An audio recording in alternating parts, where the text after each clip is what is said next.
સુરતની લાજપોર જેલમાં મૃત્યુ પામેલા કેદીના પરિવાર દ્વારા લાશ સ્વીકારવાનો ઇનકાર કર્યો હતો અને પોલીસના મારથી કેદીનું મોત થયું હોવાના આક્ષેપ સાથે ન્યાયની માંગ કરાઈ હતી।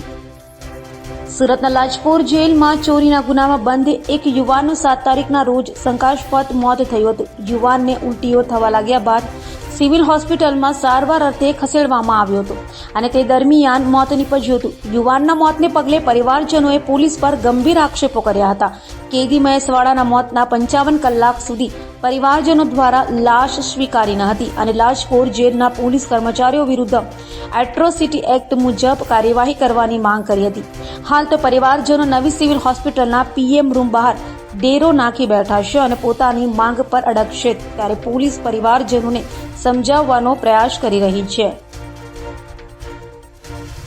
એમને કીધું છે કે આ બાબતની અમે કસ્ટોડિયલ દાખલ કર્યું છે, પ્લસ ચીફ જ્યુડિશિયલ મેજિસ્ટ્રેટ પણ આની તપાસ કરી રહ્યા છે અને માનવ અધિકાર પંચ પણ આની તપાસ કરી રહ્યું છે।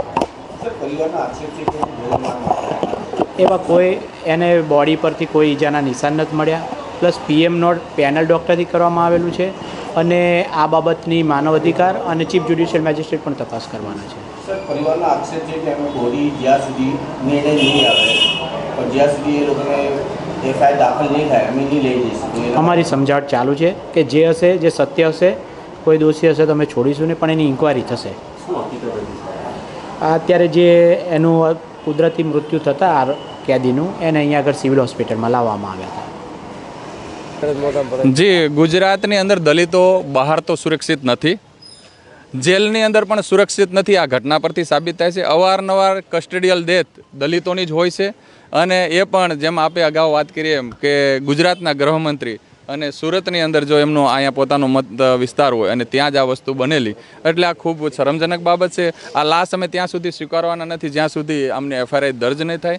અને સંઘવી સાહેબને એક મેસેજ આપું છું આપના મીડિયાના માધ્યમથી કે સાહેબ આપ અવારનવાર કહેશો ગુજરાતની અંદર એક પણ સમરબંધીને છોડવામાં નહીં આવે, તો આ જેલની અંદર એવા કયા સમરબંધીઓ છે કે જેલની અંદર પણ આ કેદીઓ, જે કેદીઓના માવતર છે, મેજિસ્ટર હોય છે, તો એ કેદીઓ છે એમને આવી રીતે એમના મોત થાય છે, તો સાહેબ આ સમરબંધીઓને આપ શું કહેશો એ પણ અમે આપના મુખ્ય સાંભળવા માંગીએ છીએ। અને આ લાશ અમે સ્વીકારવાના નથી। પરિવારજનો છે એમણે નક્કી કરી લીધું છે કે અમારા દીકરા છે એમનું અંદર મોત થયું છે અને કાલે અમે જ્યાં જેલના સીસીટીવી ફૂટેજ જે ચેક કર્યા તો ત્યાંથી સાબિત થાય છે કે દીકરાને અંદર 10 મિનિટ લઈ જાય છે અને 10 મિનિટથી બહાર લાવ્યા પછી એ ઉલટી ચાલુ થાય છે અને પછી આખી રાત સુધી એ પેટ પકડીને એક સાઈડ સૂતો રહે છે, રાડો નાખે છે, પણ એમને કોઈ દવાખાને લઈ નથી જતો। જો એમને ટાઈમે સારવાર મળે તો એ દીકરો આજે આપણા વચ્ચે હોત।